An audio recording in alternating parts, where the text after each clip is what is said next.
Good day. Thank you guys for tuning in and welcome to my channel. Pebetsi Matlaila talking about her marriage, who is known as Mokgadi from Skeem Sami. Well, I must say the story was too much. Like, she had enjoyed one of the most painful marriages. And I honestly don't know what to say about it except to wish her healing as she shared her journey and her story on a podcast. I would say kindly check out the video. If you like my videos, guys, please like them, share, comment, and subscribe on YouTube. If you're on Facebook, like my pages and follow my page, and also Instagram. Of COVID, Yeah. right? And he has always been after me for 4 years. But I never tell people this, but he was the rebound guy. So the love of my life broke my heart, like shattered it into pieces and grinded it, you understand? So I was crushed. And this is somebody I was concubining with over the COVID lockdown periods, right? But he ghosted me in the worst way ever. It's in the book, and so I didn't know how to deal with that pain. Being the strong woman I claimed to be, I told myself I'm not going to drink over him. I'm not going to drown my sorrows. I ran into the arms of another man. Yes. Arms of another man. Literally in 2-3 months I was pregnant. The rebound guy. Yes. Rebound guy has been after me for 4 years, right? I'm pregnant. He's happy. I'm marrying you. You're marrying me. Wait, but we don't have to get married. Yes. We can actually have a baby together, I have a baby with somebody else. We're co-parenting nicely, because marriage was never in the books for me. But then, so I remember hearing the words, Nolo, you've got 2 kids with 2 different fathers. And this guy wants to marry you and you don't want to. What makes you think you're going to get lucky again? Take this marriage opportunity and get married and settle down. Yes, you may not be in love with him, but you'll learn to love him. So I convinced myself that, you know what, you never get to marry your soulmate anyway. Now your soulmate, he crashed in my heart, And I remember I invited people on a Wednesday and the wedding, the malobola was on a Sunday.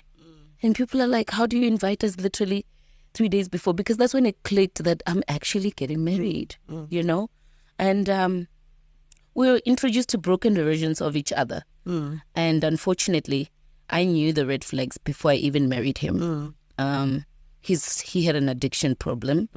And not only that, under the influence, he would Addiction is an alcohol addiction.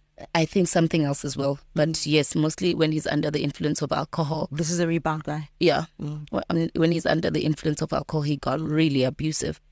And the weird part is when you tell him the next day what he did. Like, dude, you were sharpening knives. You wanted to kill us.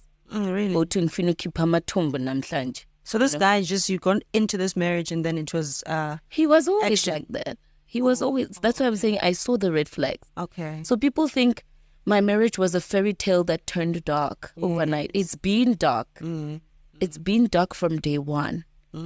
So I just decided, let me marry him. Let me allow him to marry me. I'm having his baby anyway. And he's remorseful. Do you think people do that? It's a safe... I remember at some point thinking, if I can manage to kill these children painlessly and then kill myself, then we wouldn't be dealing with this. Because I felt like a failure as a mom. I felt like I had messed up my life so bad that I had nothing else to live for. Yeah, the water. So I really felt like I had nothing else to live for. And that's why I remember talking to my therapist and saying, I'm scared of myself. I'm scared I might hurt my kids. Because I've made such a mess of my life. Editing other things, right? And it just so happens that the abuse got a little bit too extra to the point where my oldest daughter started being traumatized. And it was the day he punched a hole through the door.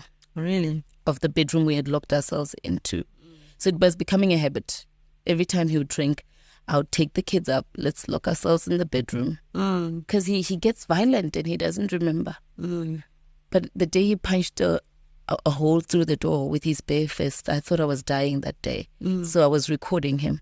And I knew that if I die, at least the world will know how I died. Yeah. And in the video, when he walks away and falls down the stairs. Is he drunk? Yeah, extremely at the time. In the video, you know, before I switched it on, I had turned the camera around, and there's my oldest daughter sitting on the bed, scared for her life. Oh my gosh.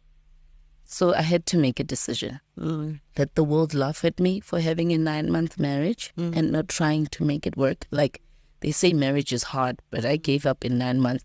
But I had to do it for my daughter's sake. So now how... And I'm like, but that day I swear I was scared because who punches a hole through the door with their bare fist and it actually goes through? You. That's how angry he was, you know? So, I mean, he had done other things before, throw me down the stairs when I'm highly expectant. Thank God nothing happened to me or the baby. Sharpening knives in front of me and the oldest one telling us today, kuzofa umuntu, you know? And he would literally say that? Yeah, It's just out of the blue, who's of moon. And the weird thing is, he's playing music. It's a lovely Saturday. Playing music, and he's having his beer or his whiskey. It just comes out of the blue. There's a switch in his brain, and he's angry, livid. What happened? Yes. Yeah, he hasn't done so. You know, even the complex we live in, they knew him. You know, as that the man in that house is quite a terrorist. You know, you next when he's upset. So that's what I'm saying.